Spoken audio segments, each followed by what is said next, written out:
Hello, Ned. Hello. So this is going to be an example interview of about 15 minutes. Of course, it's taking place on Zoom because we're far away from each other. And thank you for agreeing to this. Mhm. If it were a normal philosophy interview, I would probably kick off by asking you about something in your personal statement, if you'd said something that's relevant to philosophy. Mhm. You might not have done if you're applying for computer science and philosophy at Oxford, but computer science everywhere else, I wouldn't necessarily expect to see anything on philosophy in your personal statement. But if you had it there, I would take that as a sign that you were quite keen to talk about it. And so I would throw you a nice, easy question. You talked about such and such, tell me about it. But we're going to leave that here. I'm going to go straight into some questions to test your kind of logical thinking. So here's an argument. Can you read that clearly? Mhm. Do you want to read it out? So, A, the more CO2 there is, the hotter it gets. B, the hotter it gets, the quicker glaciers melt. Therefore, C, the more CO2 there is, the quicker glaciers melt. Do you think that's a good argument? Um, Generally speaking, I think that seems to hold together. Is it a valid argument? I mean, is it such that if the premise is if A and B are true, does it follow that C is true? I think not necessarily, because perhaps there's more CO2 making things hotter, but there's something else making it much colder. Yeah, but it would still be true that the more CO2 there is, the hotter it gets. I mean, if you interpret that not in a temporal way, but if there were more CO2, then it would be even hotter. Do you see what I mean? Yes, yes, okay, yes. In sort of in the same world, the more CO2 there is, the hotter Hmm. it gets. Well, now take a look at that argument. What do you think of that one? Do you want to read that out again? Mhm. The more money you earn, the more tax you pay. The more tax you pay, the less money you bring home. Therefore, the more money you earn, the less money you bring home. Right. Is that a good argument? Doesn't feel like a strong argument.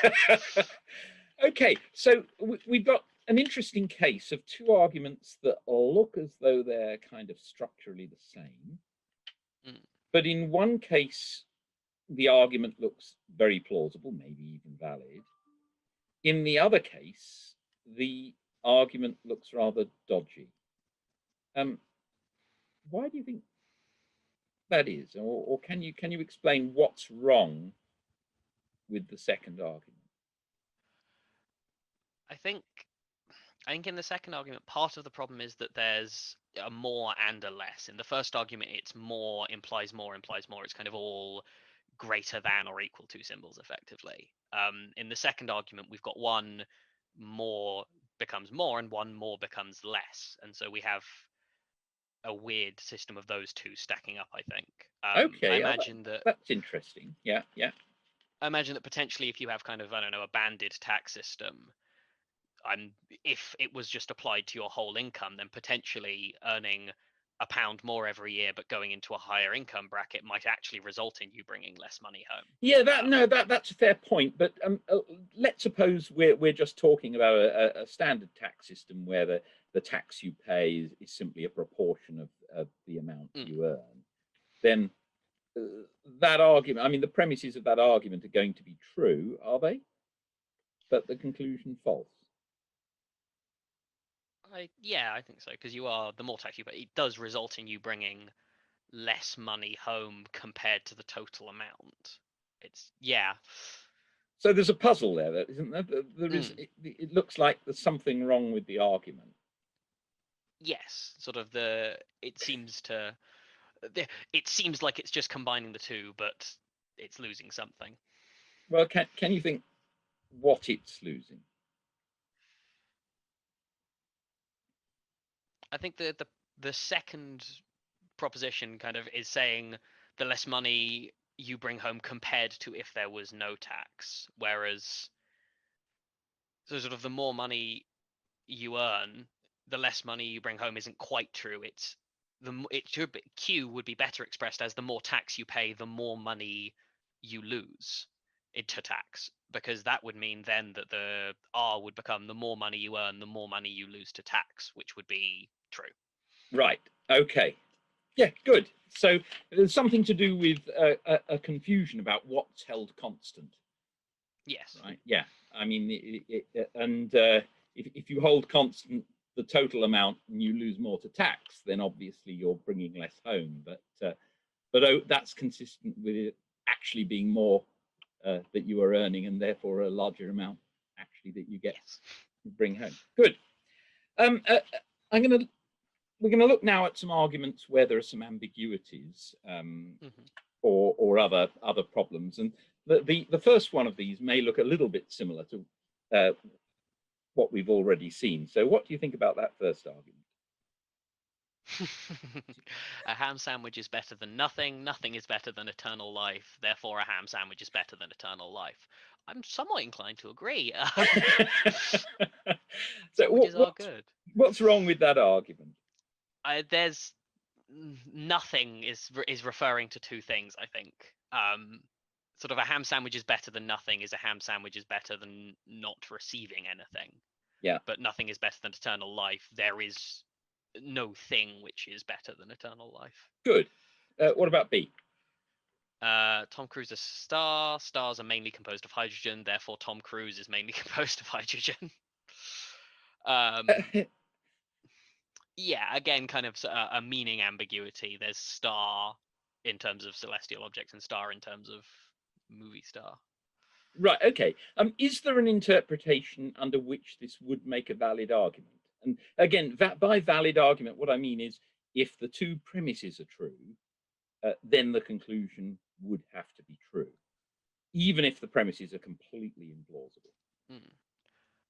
I think, yeah, if you read the first bit to say Tom Cruise is a giant burning ball of hydrogen floating around in space, right, then presumably that would make a valid argument, wouldn't it? Kind of, if that were true, he would be made of. And what about Tom Cruise as a movie star? Can that be made valid too? Or understood as valid? If you interpreted the second one to mean movie stars, I suppose, but that's kind of just movie stars are mainly composed of hydrogen. It's crazy, but yeah, it would follow, wouldn't it? Yeah. Okay. Good. Yes. What about C? Paul said that George loves his mother. George is a boy, and every boy loves his mother.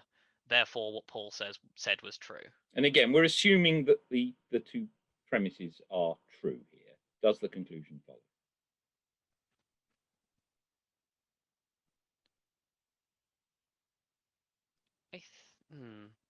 I think it should. If George is a boy and every boy loves his mother, if that's true, that must mean George loves his mother. Yeah. So if Paul says it, it must. I think that's a what exactly is Paul saying? Oh, his mother, but it's not clear perhaps which mother he's referring to. Well, people only have one mother, usually. Yes, but well, normally. But yes, is Paul saying that George loves George's mother, or George loves Paul's mother? I think you could try and make that argument about the second one, but the second one's a little less ambiguous. But the first one's good. So Paul could be saying that George loves Paul's mother, in which case, yes, it wouldn't follow. What about D here? Stuart shot the man with the gun from the rooftop. Therefore, Stuart was on the rooftop.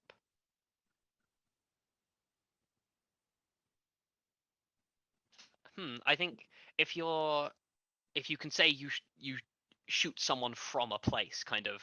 Yeah. If that could, I'm not sure whether it's good English, but if you could read it to say the man with the gun is what from the rooftop is referring to, kind of he was shot and then he fell from the rooftop, then that wouldn't necessarily follow. Stuart could have been in the road, perhaps. But hang on, if Stuart shot him from the rooftop, then Stuart, I think, has to be on the rooftop, doesn't he? If you shoot someone, from a tower, say, you have to be on the tower. Well, this is what I was wondering. Could you? I'm not sure if it makes good English, but could you hypothetically say, I shoot someone from a place, as in I shoot them such that they fall off it. I kind of knock them from that place. Oh, I see. Oh, that's interesting. I get what you mean. Okay, yeah. I don't know quite if it makes good English, but all right. Is there another rather cruder ambiguity in the first sentence? Shot from the rooftop. Could it be that the gun is taken from the rooftop and then Stuart carries it somewhere else and shoots the man? Absolutely. Kind of from the rooftop is applying to the gun only. Absolutely. Yeah. Good. So there's a couple more that I would have asked you, but time is quite short. And since we're trying to do this in 15 minutes rather than what would usually be a 20 or 25-minute interview, I'm going to move on to the last question, which is this. So Anne is standing for election as an MP. Whenever she thinks she can get away with it, she takes potential voters aside and offers them £10 if they agree to vote for her. Brian is standing for election in the same constituency.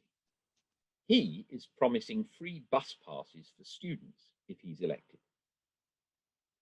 Many people would think there's something wrong with what Anne does, but nothing at all wrong with what Brian does.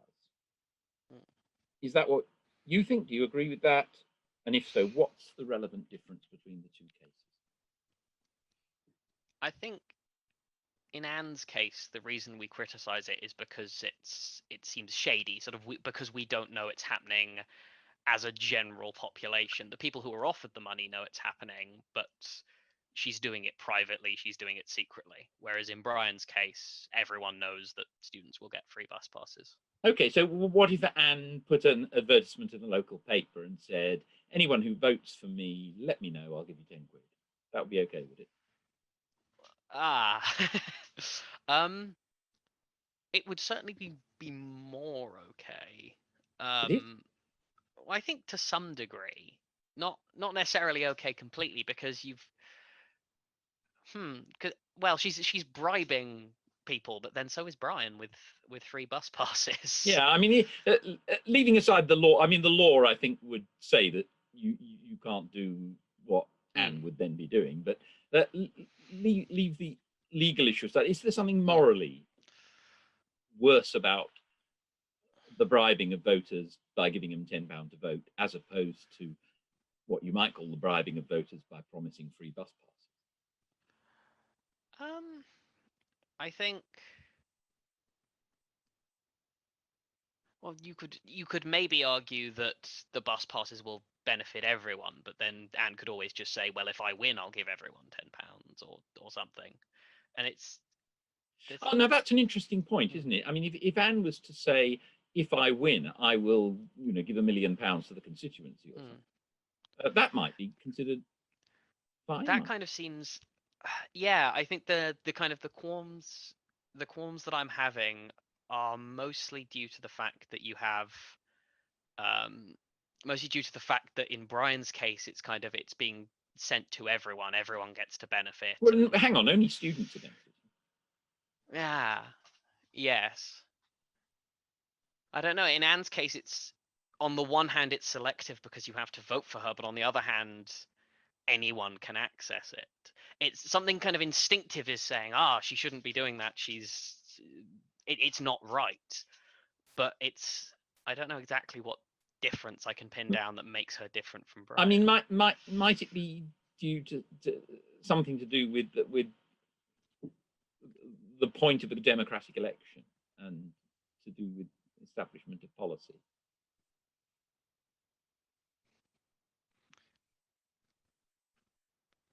So I guess yes. In Brian's case, this is kind of the point of an election is they establish things they're going to do, and that will benefit certain people and not benefit others. But the idea is that it's about the right way to run a society. Whereas in Anne's case, she is just trying to.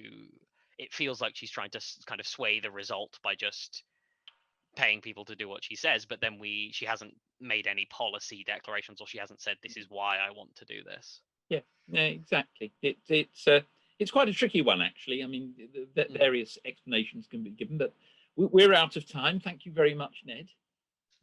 Thank you. And that's the end of the interview. Okay. Nice to meet you. And you? Have a nice journey home. Oh, we don't need any of that, do we? I've got a long way to travel. Yes. Bye. Bye-bye. Less than 17, but I'll leave that as something that you can work out for yourself, because we're out of time.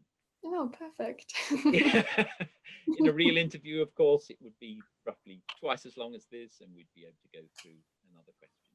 But, yeah. Thank you very much, Georgia. That's okay. No worries. Bye. Bye. Thank you.